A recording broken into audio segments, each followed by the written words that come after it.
You about a family who've been in the same business for more than 150 years.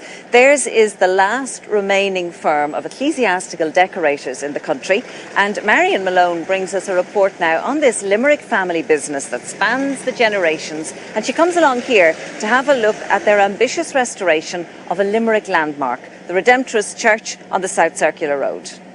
One day when we were young, that wonderful morning in May, you told me you loved me when we were young one day. 4 generations of Hodkinsons have occupied the same house and workshop in Henry Street in Limerick, from which they've conducted the same church decorating business since the middle of the 19th century. My great-grandfather, James Hodkinson, was born in Manchester in 1826. He studied ecclesiastical decoration under the famous church architect Augustus Welby Pugin, and he used to travel back and forth between Ireland and England, and he saw an opening in Ireland for an ecclesiastical decorator. James first settled in Cork, but moved to Limerick when tragically first his wife and then his 2 children died. When James arrived in Limerick, he met a Limerick lady, and her name was Delia Kennedy, and he married her shortly after meeting her. It was obviously love at first sight, and they had a family of 3 daughters and 3 sons, one of whom was my grandfather Louis. Having converted from Methodism to Catholicism when he married Delia, James presided over a booming business in the wake of Catholic emancipation. At one stage, the business employed up to 100 people and had additional offices in Waterford, Dublin and London. Randal's grandfather Louis took over the business when James died in 1916. He had 2 brothers also who were in the business, Alfred and Harry. But my grandfather had studied extensively in England, and he'd studied in the Royal College of Art in Kensington, and he had added a lot to the bank of knowledge and the skills that he had developed and learnt from his own father, from James. And he continued on then in the business, running it here in Ireland and running the English side of it as well. The business continued to thrive under Louis until World War II, when there was a slowdown. And when Louis died in 1955, Randal's father Aubrey, who was one of 4 brothers, took over.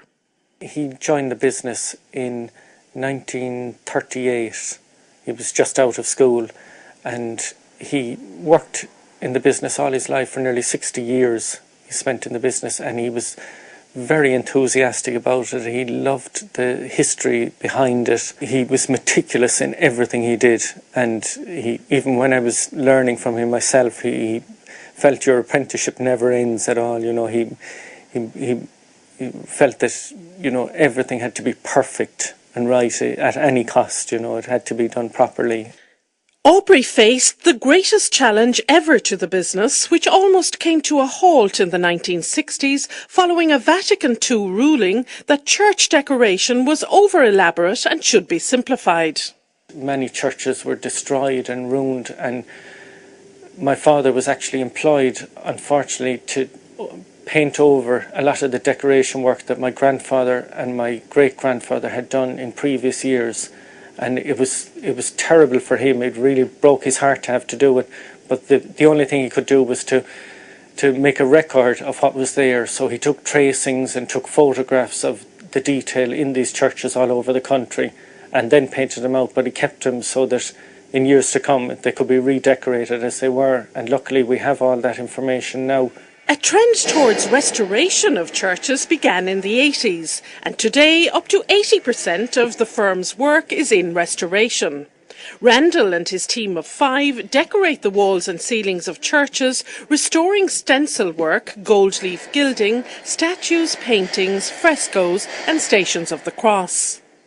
We use old traditional paints, traditional methods, and of course the original drawings and schemes that were used.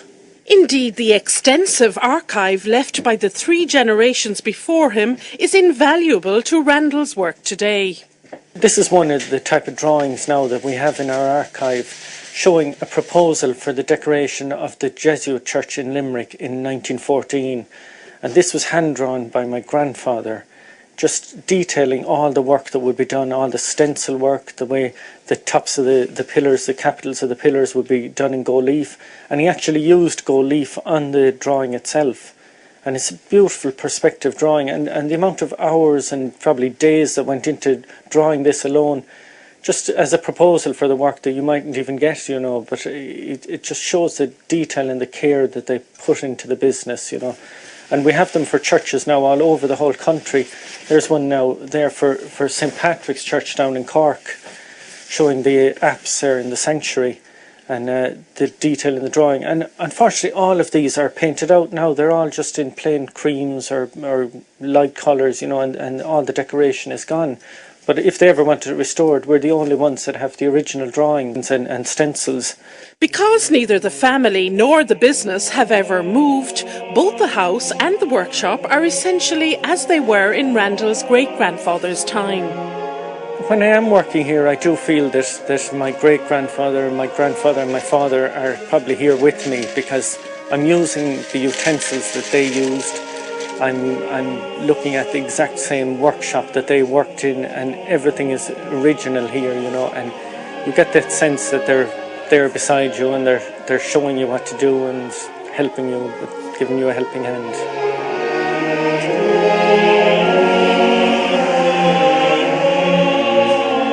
Randal is currently overseeing the major restoration of the Redemptorist Church in Limerick, renewing a family association with the church dating from the 1870s.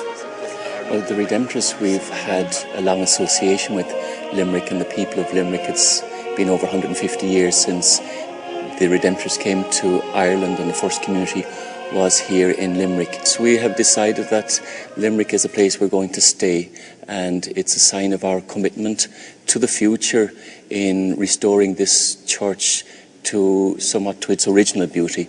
And linked with that, we have had a long association with the Hodkinson family, and it's interesting that today, 4th generation, with Randal restoring this church. We're delighted with that continued association. Well, we're here now in Mount St Alphonsus Church, the Redemptorist Church in Limerick City, and my family have been associated with this church practically since it was built. It was built around 1868, and we've been working here. We have records that we were working here back in the 1870s, and my great-grandfather, would have been here definitely in the 1870s, because I have a drawing here of a proposal for decoration work in one of the side altars, which was the altar of Our Lady of Perpetual Succour.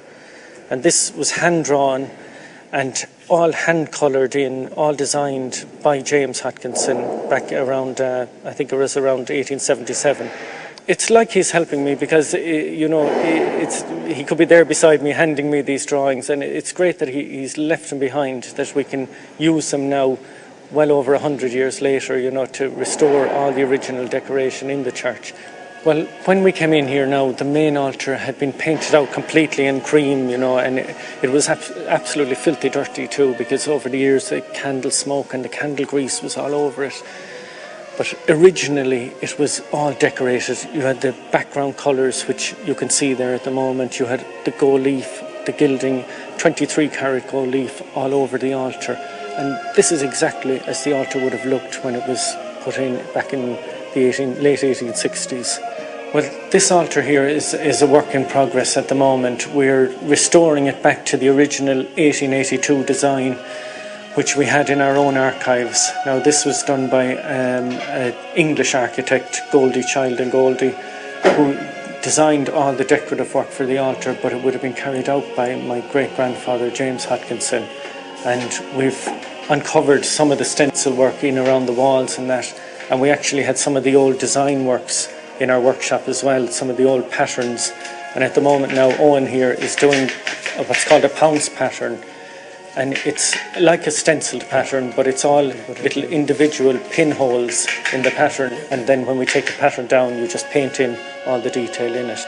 And the business itself still bears the name of the Manchester man who made his home in Limerick a century and a half ago. Well, to me it's extremely important, and it means an awful lot to me that the business is kept going, you know, that because we're the only ecclesiastical decorating company now in the country, and it's very important for me to keep the business going, and it to keep the quality and standard of workmanship as it was in years gone by. I hope that it will continue into the next generation as well. I have two twin boys, and while they're too young at the moment, they're only 8 years old, but they have a good flair for drawing and painting, and hopefully at least one of them will take up the reins and keep it going for another generation.